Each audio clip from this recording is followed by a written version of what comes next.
নমস্কার বন্ধুরা, মল্লিকা কিচেনে এই যে থারকোল শাক নিয়েছি, নরম নরম একদম। এই থারকোল শাকের একটি রেসিপি বানাচ্ছি। তার জন্য থারকোল শাকগুলোকে ভালো করে বেছে নিয়েছি আর একটা কড়া বসিয়ে দিয়েছি। কড়ার উপরে থারকোল শাকটা দিয়ে দিচ্ছি। এ থেকেই কিন্তু জল বেরিয়ে পড়বে, আর এক্সট্রা করে জল দিচ্ছি না।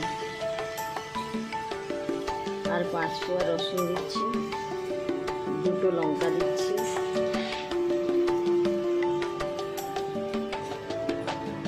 আর কয়েকটা চিংড়ি মাছ দিচ্ছি।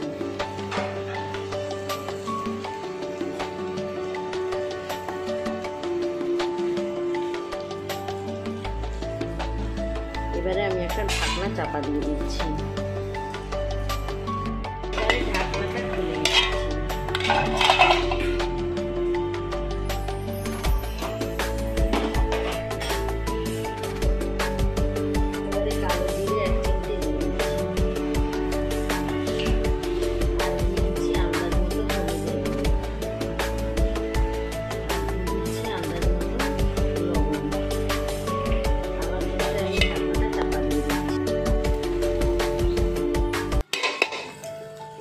এবারে কিন্তু ঢাকনাটা খুলে নিচ্ছি।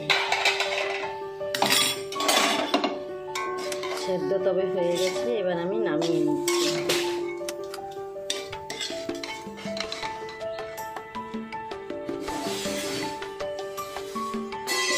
শিলপাটায় দিয়ে দিচ্ছি, এবার আমি বাটবো।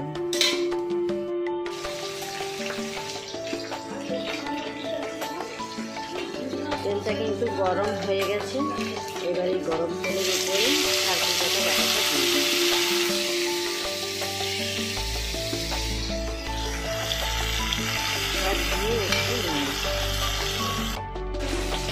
এবারে কিন্তু নামানোর সময় আমি একটু কাঁচা সরিষার তেল ওপর থেকে দিয়ে দিচ্ছি।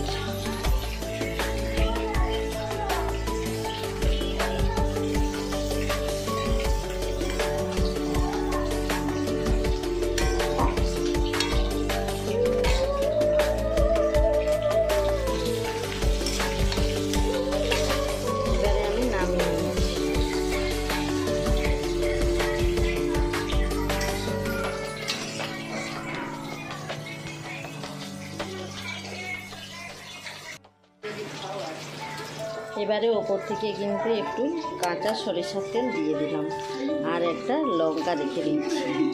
এই রেসিপিটা যদি ভালো লেগে থাকে অবশ্যই আপনারা বাড়িতে একবার হলেও বানিয়ে খাবেন। আমি এবার পরিবেশন করছি। আজকের মতো তাহলে টাটা।